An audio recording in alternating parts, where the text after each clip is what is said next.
Hey everyone, hope you all had a great Thanksgiving. I know we did here in Northwest Arkansas. I'm here today to talk about the largest and probably my favorite pocket pistol, and that is the Glock 27, empty. The Glock 27 is incredibly versatile, and I'd like to talk to you a little bit about where that versatility comes from. Like I said, it is the largest pistol that I can comfortably fit in my pocket, and front pocket carry is in the RKBA double winger holster. It doesn't print too badly. It slides right in. With the 9-round stock, it comes out of the pocket really quickly. The nice part about the 27 is you can buy the Glock factory 11+1 2-round extension, so that gives you an 11+1. So you can have 9, 11. Here's a Glock 23 magazine, which is 13 rounds, 13+1. Glock 22 magazine, factory capacity 15. Now you've got 15+1. So 16, 14, 13, and 10. All different capacities. Unfortunately, this is the only one that works in the pocket, because that's about as much height as I can fit in my pocket. But you can carry this nice Glock 22 magazine loaded to capacity as your spare. So now you've got 9+1 plus another 15 on tap if you need it, if you're the kind of person that carries a spare magazine. I talked about the versatility of this. I mean, basically, I've owned this gun for years. The only change I've made to it was to swap out the factory sights for the XS 24/7 big dot sight system. I'm not sure if that's going to show up for you or not, but it's a very large front dot sight with a V. They call it the lollipop stick. So basically, the lollipop stick, set the white dot on top of that, and that's basically where the bullets are going to go. Quite pleased with that sight system. Now, the reason I want to talk about versatility is basically the Glock 27 is kind of the Swiss Army knife of the Glock line, and you know, other larger models can do this as well. But basically, with the Glock 27 and 40 Smith & Wesson, break it down here quick.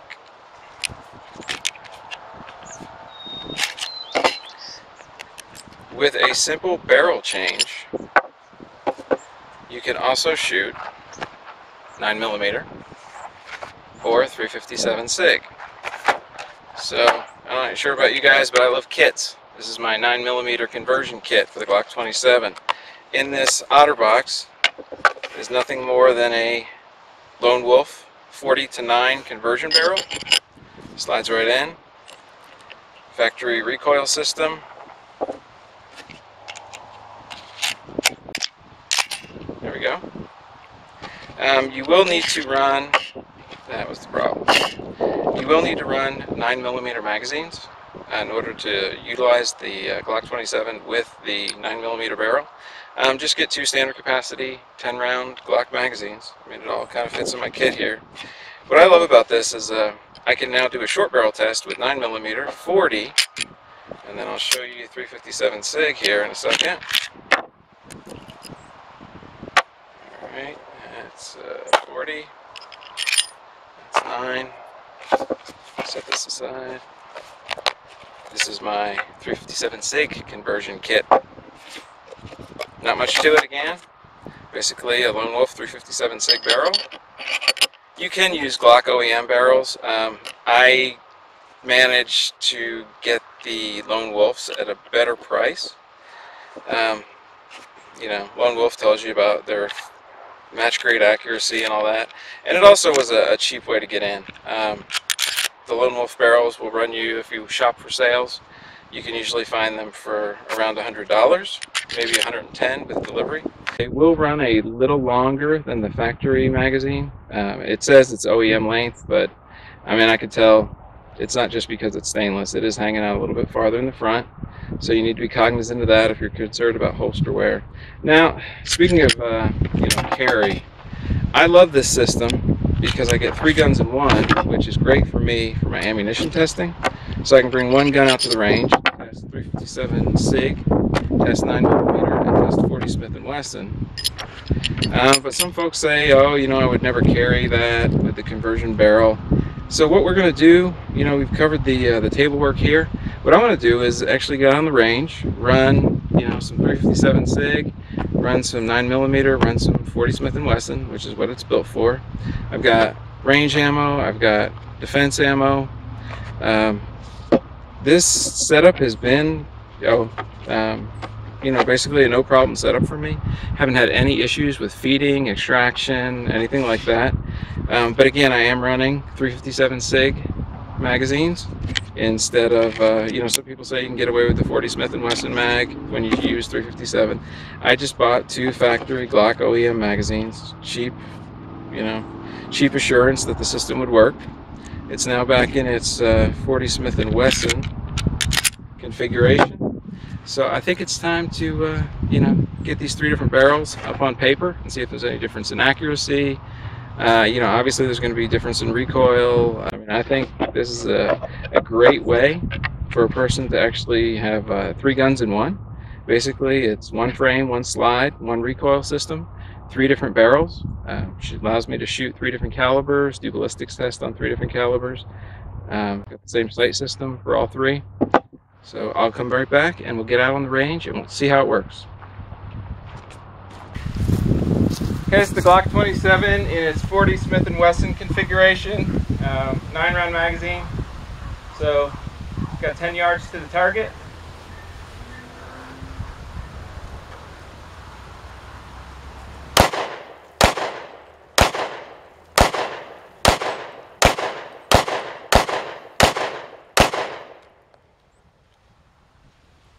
Alright, wasn't so good.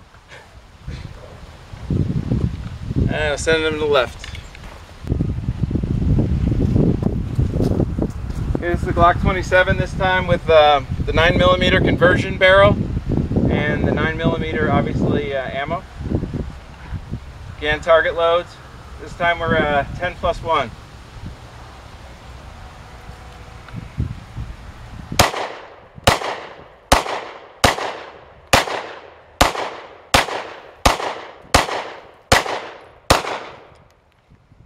Alright, scatter wasn't so bad. Obviously it's much lighter in recoil.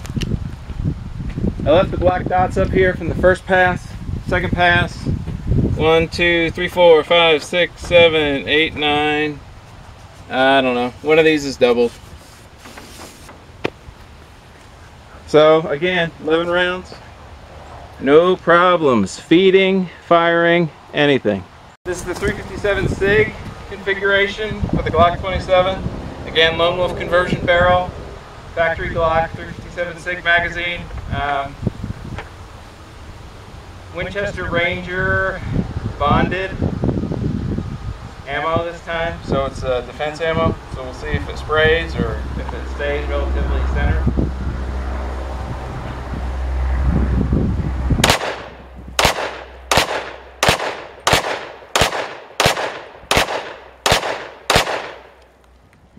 Okay, 10 rounds.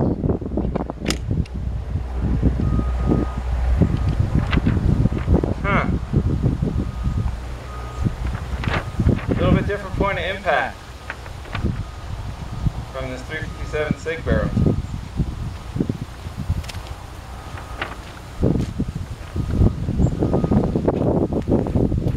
One, 2, 3, 4, 5, 6, 7, 8, 9, 10. Huh.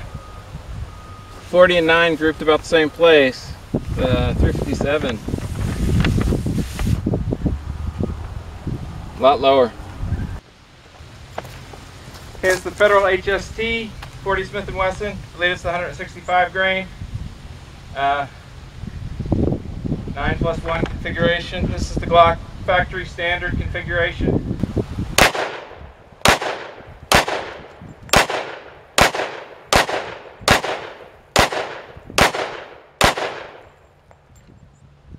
Okay, we're going to shoot the Federal HST 9mm in the conversion barrel.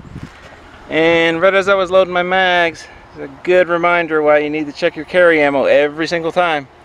Never had a HST with a boogered up crimp like that, but sometimes those automatic loaders Just don't get that bullet centered just perfectly and you end up with one of these.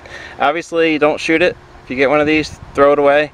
Or if you're really anal, call Federal and ask them for some kind of remediation, but I don't even know if they do that anymore.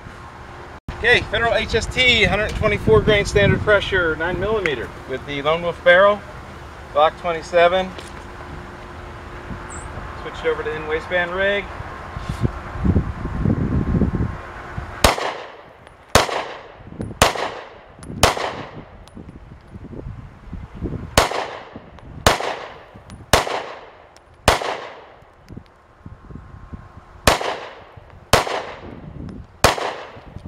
Obviously slowed down a little bit and managed to keep the shots in the 0 circle for a change.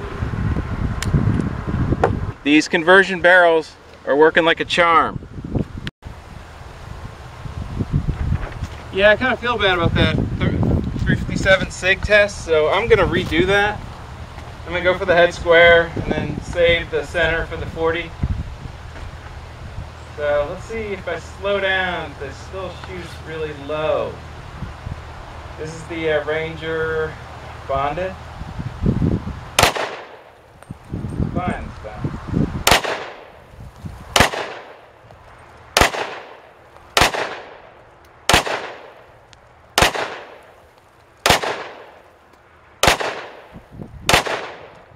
Yeah, it's snappy, but it was probably me the first time around. Oh, maybe not. 1, 2, 3, 4, 5, 6, 7, 8, 9, 10. So 357 SIG might be a little bit more than I can deal with in a gun this size. It's alright. It's not going to hurt my ego. But it functions, and it functions great. This time we've got the Glock 27 with its factory configuration 40 Smith & Wesson Glock barrel. I am using the +2 magazine extension from Glock. So this will actually be 11 plus 1, 12 shots.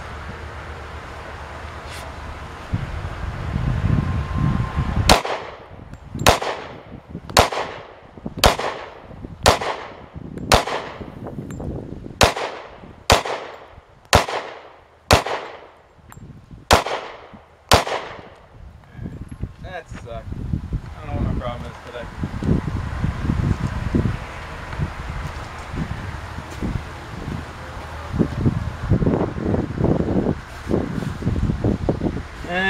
Yeah, same couple of flyers, same left clustering. These 3 make me sick, but oh well. Hey guys, I hope you enjoyed the shooting this afternoon with my second favorite Glock, which is the Glock 27, and it's my second favorite because it is so versatile. We've actually run scads of 9mm 40 Smith & Wesson and 357 SIG through it, using only conversion barrels and Glock factory magazines.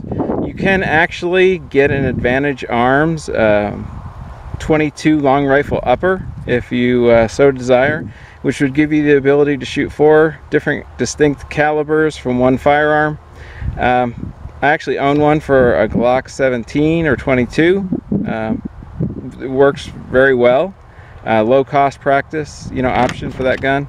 Great versatility, great reliability. I mean, no failures of any kind. Obviously, a little bit of a challenge shooting where I want to shoot, but that's just practice. Not every shot got on video. Camera ran out of batteries a few times, but I estimate we ran through 50 40 Smith & Wesson, probably 3 or 4 mags of 9mm, so that's another 40. We went through 2 magazines of 357 SIG, so that's another 20 rounds. And I'm sure we ran through some 40 Smith & Wesson practice loads earlier. Again, awesome reliability.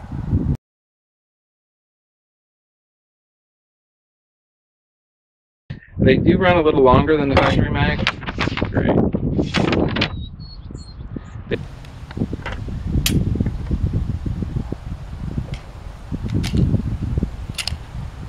Gotta load the magazine, dummy.